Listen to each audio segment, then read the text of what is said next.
Hello friends, welcome to tasty healthy days. இப்போ நம்ம தேன்குழல் முறுக்கு எப்படி பண்ணுறதுன்னு பார்க்கலாம். முறுக்கு பண்ணுறதுக்கு 1 கப் அளவுக்கு உளுத்தம்பருப்பு எடுத்துருக்கிறேன். இந்த உளுத்தம்பருப்பை நீங்கள் ஃப்ரை பண்ணி அப்புறமா அதை பொடி பண்ணி அரிசி மாவோட சேர்த்தும் பண்ணலாம். இல்லைனா இது மாதிரி பருப்பை ஒரு 2 வாட்டி தண்ணி ஊற்றி நல்லா வாஷ் பண்ணிவிட்டு 1 கப் தண்ணி ஊற்றி ஊற வச்சுடுங்க. 20 நிமிஷம் ஊறினதுக்கப்புறமா ப்ரெஷர் குக்கரில் ஒரு 6 விசில் வர்ற வரைக்கும் குக் பண்ணுங்கள். அப்போது பருப்பு நல்லா சாஃப்ட் ஆகிடும். இதை நம்ம மிக்சியில் நல்லா பேஸ்ட் மாதிரி அரைச்சி எடுத்துக்கலாம்.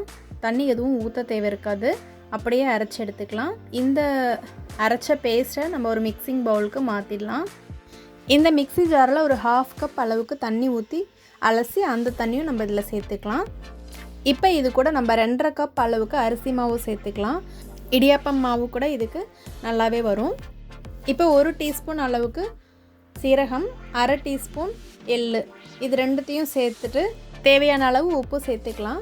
ஒரு 1.25 டீஸ்பூன் அளவுக்கு உப்பு போட்டிங்கன்னா சரியாக இருக்கும். ஒரு 2 டீஸ்பூன் அளவுக்கு பட்டர் சேர்த்துக்கலாம். இவ்வளோ தான் இதுக்கு தேவையான இன்க்ரீடியன்ட்ஸ்.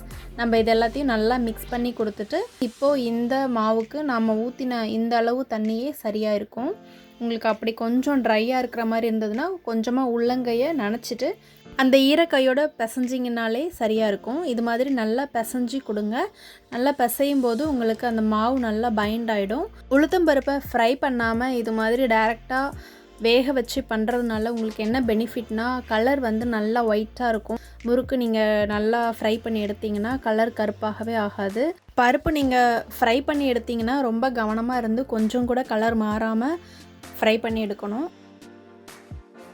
இப்போ மாவு நல்லா பிசைஞ்சாச்சு. இதை நல்லா ரோல் பண்ணி இதை முறுக்கு குழல் உள்ளே போடுறதுக்கு கரெக்டான அளவாக எடுத்து வச்சிட்டிங்கன்னா உங்களுக்கு ஃப்ரை பண்ணும்போது ரொம்ப ஈஸியாக இருக்கும். இப்போ முறுக்கு குழல் உள்ள நம்ம இந்த மாவு போட்டுட்டு முறுக்கு சுற்றிடலாம். ஒரு துணியை நீங்கள் பிளேட்டில் விரித்து வச்சுட்டு அது மேலே இது மாதிரி முறுக்கு சுற்றிட்டிங்கன்னா அப்படியே எடுத்து போடுறதுக்கு ஈஸியாக இருக்கும். உங்களுக்கு முறுக்கு புளியும் போது இது மாதிரி ஸ்மூத்தாக வராமல் உடஞ்சி போகுதுன்னா ஒருவேளை தண்ணி கம்மியாக இருந்து ட்ரையாக இருக்கலாம், இல்லைனா எண்ணெயோ பட்டரோ ஜாஸ்தியாகி இருக்கலாம். ஒருவேளை தண்ணி கம்மியாக இருந்ததுன்னா உள்ளங்கையில் தண்ணி தொட்டுட்டு பிசைஞ்சிட்டு ட்ரை பண்ணுங்கள், சரியாக வந்துடும். இல்லை எண்ணெயோ பட்டரோ ஜாஸ்தி ஆகிடுச்சுன்னா கொஞ்சம் அரிசி மாவு சேர்த்துட்டு திருப்பி பிசைஞ்சிட்டு ட்ரை பண்ணாலும் சரியாக வந்துடும். எண்ணெய் மிதமான சுடலை காஞ்சதுக்கப்புறமா முறுக்கு ஒன்றா அப்படியே கையில் எடுத்து நீங்கள் போட்டுடலாம்.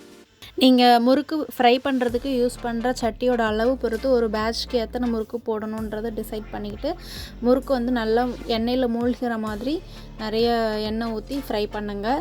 என்னால் முன்னாடியே வந்து வீடியோ எடுக்க முடியல, நல்லா லாஸ்ட்டில் போடும்போது தான் நான் இது வீடியோ எடுத்தேன்.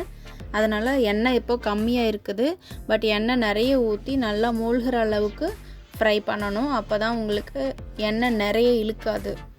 2 பக்கமும் திருப்பி போட்டு குக் பண்ணிவிட்டு முறுக்கு நல்லா வெந்ததுக்கப்புறமா நீங்கள் எண்ணெய் வடிக விட்டு எடுத்துடலாம்.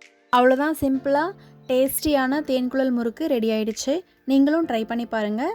உங்களுக்கு இந்த வீடியோ பிடிச்சிருந்ததுன்னா டேஸ்டி ஹெல்தி டேஸ்க்கு சப்ஸ்கிரைப் பண்ணுங்கள்.